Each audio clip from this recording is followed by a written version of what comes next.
good afternoon, everyone. Good afternoon. By the way, let me introduce ourselves first. I am Justin Rojas, and with me are my co-reporters. And today we'll be discussing to you a certain topic, which is all about academic writing. So I know some of you have already known this topic because it's already been discussed back in junior high school and senior high school. So who has an idea what is academic writing and why? Yes, can you be heard? Academic writing is a type of writing which communicate ideas, information, and research across wide academic area. Okay, thank you very much. So academic writing. So before we proceed into our discussion, let us have our objectives first. So our objectives for today's discussion is to define what is academic writing and also define each examples of academic writing, specifically a letter, application letter, resume, memorandum, and also to determine the steps or the things to be considered in writing an academic writing. So again, academic writing is a formal style of writing used in universities and scholarly publications. So academic writing follows the same writing process as any other types of text, but it has a specific conditions in terms of content, structure, and style. So academic writing, it is formal, objectives, and often involves the use of complex terms and language structures. So what are the examples of academic writing? So actually, there are a lot of examples or forms of academic writing, but today we'll be only discussing a few of them. So the first example of academic writing that we have is a letter. So a letter is a written message specifically sent from one another, often through mail.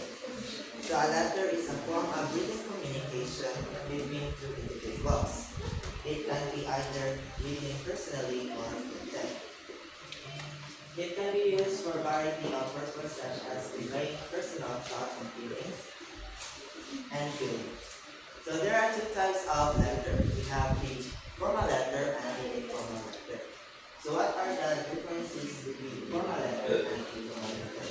So the differences between formal letter and informal letter lies in its tone, its language, its salutation and closing, structure, content, and also formatting. So when it comes to the purpose, formal letter is more of official or professional communication, while informal letter is more of personal communication. And when it comes also to the tone, formal letter is more of polite, respectful, and professional, while informal letters are more of friendly, conversational, and personal. When it comes also to language, formal letter uses formal language, avoids slang or informal expression, while informal letters uses everyday language and allows the use of slang or informal expressions. When it comes also to salutations and closing, formal letters uses formal salutations and closing, while informal letters on the other hand uses casual salutations and closing. Next, when it comes to structure, formal letter is more used in specific structure, headings, address, and dates, while informal letter is less structured and is more of non-free flowing. When it comes also to content, formal letter is more focused, concise, and on point, while informal letter is more of personal updates, opinions, stories, and casual requests. And lastly, when it comes to formatting, formal letters can be typed or printed on a letterhead page and is organized and formatted, while informal letters can also be handwritten or typed and is flexible for formatting. So what are the examples of letters and informal letters. So, examples of formal letters includes job application letter, business inquiry letter, compliant letter, recommendation letter, cover letter, resignation letter, and formal letter. Formal invitation letter. While informal letters include thank you letter, friendly letter, congratulatory letter, apology letter, invitation letter, love letter, and sympathy letter. So what are the parts of letter? So in writing a letter, there are parts that need to be considered, including the heading. So the heading is typically located at the top of the page. So the heading includes the sender's address as well as the date it was written. So next to the heading is the inside address. So the inside address includes the recipient's address as well as its name. So the inside address is usually located few lines below the heading and is aligned with the left margin. Next to inside address is the salutation. So salutation, this is a greeting that is used to address the recipients, such as dear sir, dear ma'am, dear friend, dear Mr. blah blah blah, and to whom it may convey. So next to salutation is the body. So the body is the main content of the letter. So it is typically contains several paragraphs. So your body must be organized and is easy to read. Next to the body is the closing. So the closing is the part of the letter that signals the end of the message and includes a sign off, such as sincerely or sincerely yours, and your friend, and also best regards. So next to closing is the signature. So the signature, and then after the signature is the enclosure. So the enclosure is a list of any additional documents that are included within the letter. So last but not least is the postscript. So actually postscript is just an optional section that is added after the main the signature and allows the sender to add any additional information that is not included in the main body of the letter. So next examples of academic writing will be the application letter.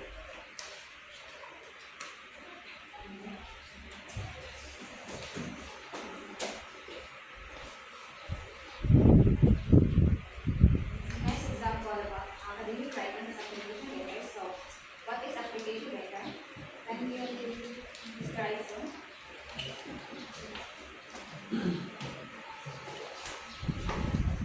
It's a letter to a company from a person who is looking for a job, usually in response to a job advertisement. Follows the business letter format, also serves as cover letter for resources. So, application letter, also known as a cover letter, is a document sent with your resume to provide additional information about your skills and experiences. It is opportunity to introduce yourself, highlight the key points of your resume, and explain why you are a good fit for the job and the company. So, so next is the part of the application letter. There are 6 parts of the application letter, but as you can see, there are only 3 parts of the application letter that we write in the visual aids. But I'll discuss it with you, the 6th part of the application letter. First, the contact information.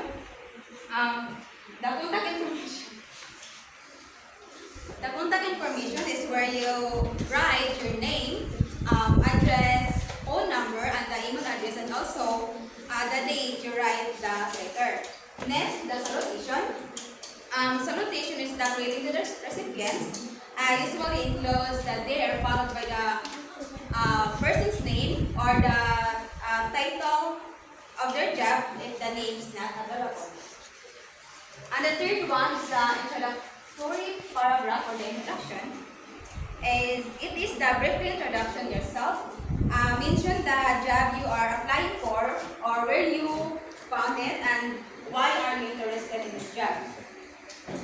Next is the main body paragraph. The body part is where here you highlight relevant experiences, skills and accomplishments that make you as suitable a candidate for the job. It is important to match your qualification to the job description. 5 is the conclusion.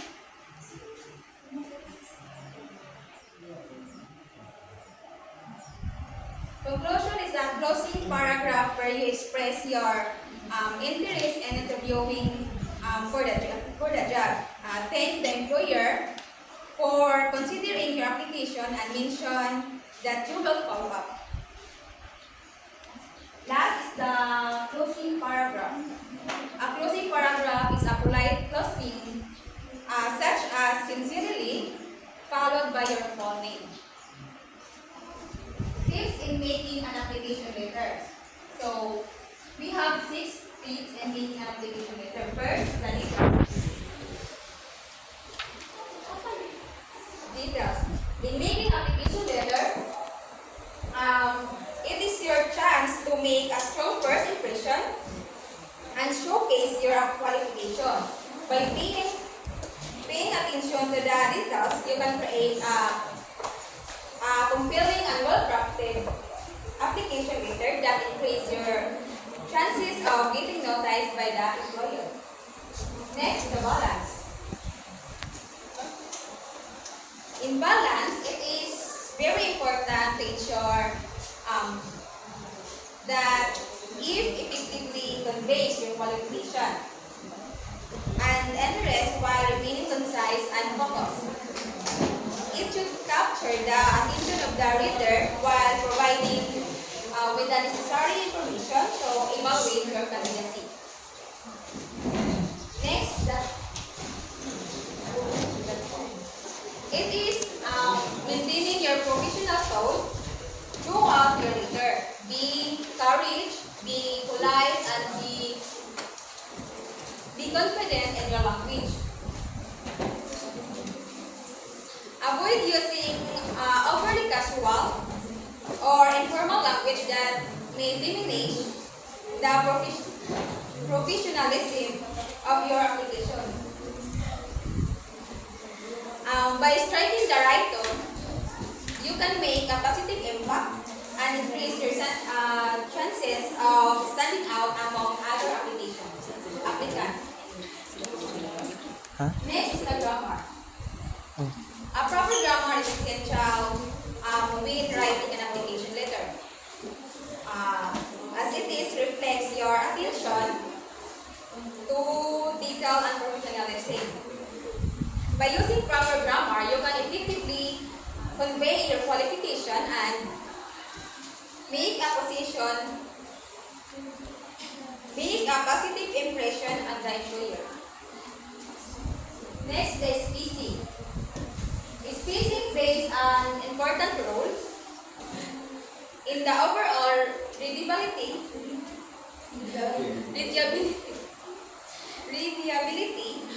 and visual appeal of your application letter. By paying attention of spacing and organization, you can create a letter that is easy to read and present your qualification effectively. Last but not least, the format.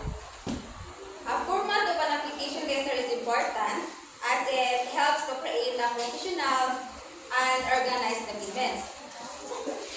It is using a professional font such as Arial, Times New Roman, or the Calendly in a readable size to 10 to 12 points. Align the text to the left and use single or 1.5 line spacing. Use a consistent and clear layout with appropriate paragraph indentation. This will help you create a customized and effective letter that stands So that's the 6 steps in making an application letter. So now let's proceed the next example of academic writing, which is resume. Resume is a career document that details one's educational background, professional experiences, skills, and other relevant information. This document is often used to apply for a job and track one's career history.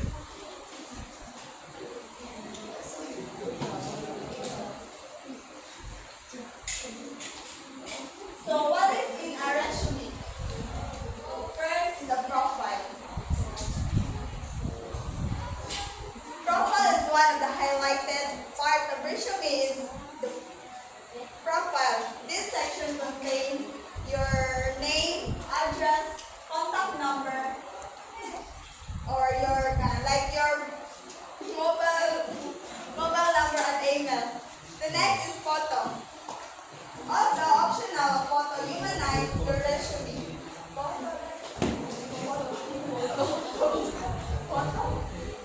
Also optional humanize your resume. This sets the first impression of the employer to a person and not just to a mere paper. The next one is the resume summary. It's one's objective. It's a personal note that details your present and future goals, especially if you land the job. The next one is experiences. As they say, experiences is the best teacher. This part of the resume contains a list of your relevant career and education experiences. This part varies from one to another and acts as your niche among other applicants. Next one is in education. So educational background is among the important part of one's resume, especially if the job requirements state a certain educational history from secondary education to middle school to high school and university or college. Next is skills. Skills are your advantage. Skills are your natural talents, your nurtured gift, developed capabilities, and your expertise. Rather. Next is character reference. Most people do not include character reference on their resumes, but including one can ease on employers' decision making. Character reference are people you have worked with and those who are a good judge of your character. The last one is the hobbies and interests. Whether you are into food, beauty, sports, law, photography, or other interests in life. Putting them on your resume personalized, the documents, hobbies, and interests are optional parts of a resume, but provide you a slice of your life. So the next one is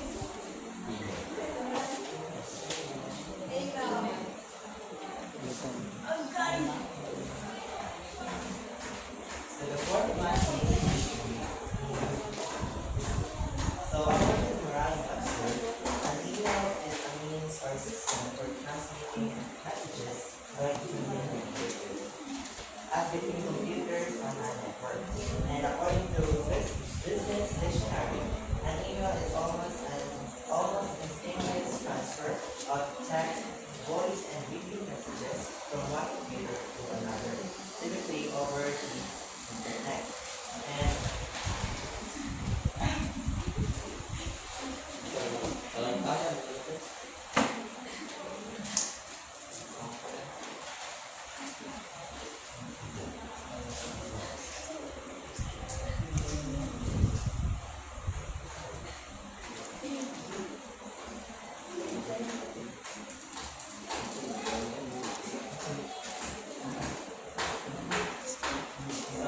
according to Technophobia, email is a digital mechanism for exchanging messages through internet or internet communication platforms. So technically, Technically, an email is just the same as the traditional mail, but the only difference is that email transfer messages and information with the help of electronic devices as well as internet email platforms and also the internet. So email messages format. So here is a format of writing an email. So first we have the header. A header contains information about from. So from describes who sent a message. Two, addresses to which the mail is sent, and also the date, and also the subject or user summary of the message content.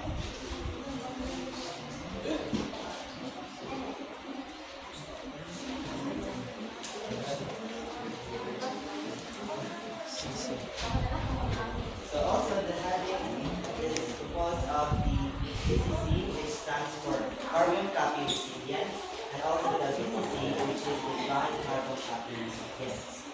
So after that heading is the body. So the body contains the text of the message and my attachments to be sent. So here is the importance of an email or the advantages of using email. So first we have is that it saves money. So by using email, you can save a lot of money since you don't have to buy stamps, envelopes, papers, and stuff like that in order to send your letter. Unlike the traditional mail. So next is it saves a lot of time. So by using email, you can save a lot of time since in email you just have to type your message or your all those needed information and then it in just one click. So next is instant response. So this one doesn't literally means you'll get immediate response from your recipient. Since there are some instances that a recipient might not be able to read your email immediately. And that is why in writing an email, you need to write all the necessary information and things that you wanted to say in your email. And because there are times that you don't have a response. And we should remember that using email is very different from using a messenger. So instant response means that if you compare it to traditional mail, unlike traditional mail, it would take days, months, or even years in order to your letter to be received, and vice versa. So next is regular communication. So since you get immediate response from your from email, then regular communication. So you can constantly and frequently exchange message or information between individuals or groups. The next is going viral. So going viral means email is very popular platform for sending transformation and is widely used in almost all over the world. The next is no need to speak to recipient. Of course, you don't have to speak to recipient. Next is the messages can be marked as urgent. So if your message requires immediate attention or response, then you can mark your email as an urgent. The next is messages can be read as convenient, which means you can read those messages at any time. The next is message are states. And the last one is by using email, you reduce the volume of paper. Of course, because using an email, you don't have to use paper. So next is the memorandum.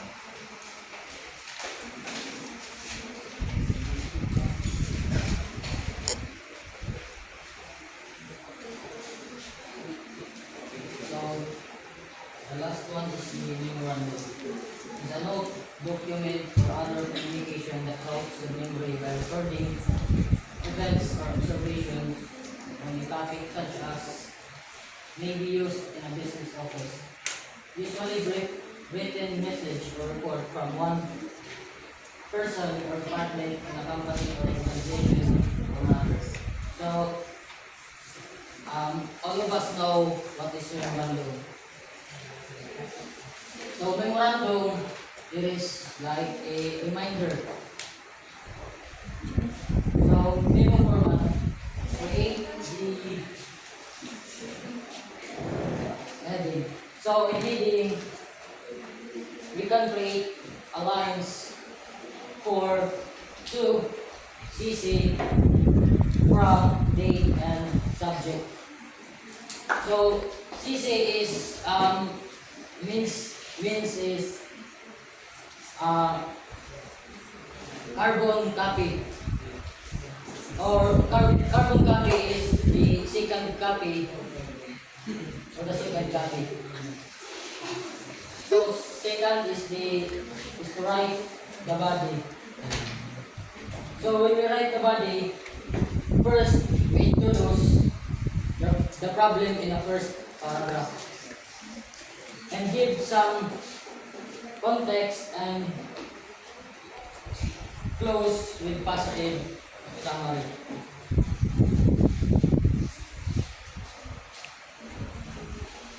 The third one is the finalized document. So first is the audience appropriate. Second is the concise. Third is coherent. Fourth is the readability. Fifth is the terminology or the terms or the vocabulary. The sixth is the factual.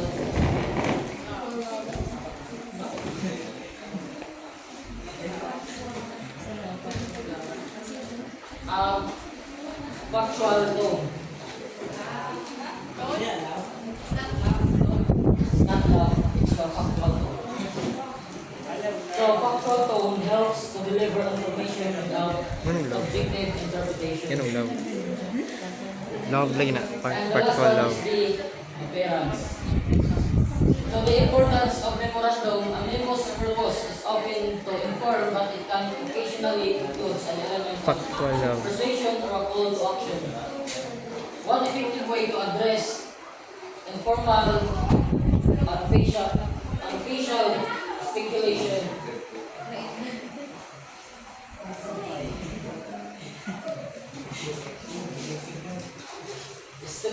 is to spell out clearly for all employees what is going with a particular issue.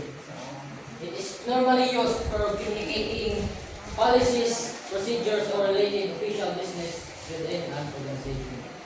So, this is the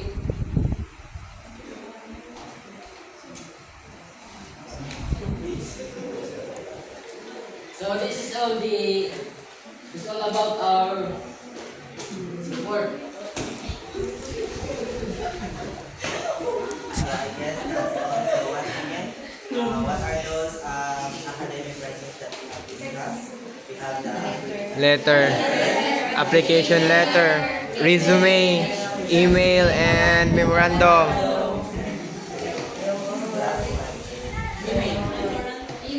Email.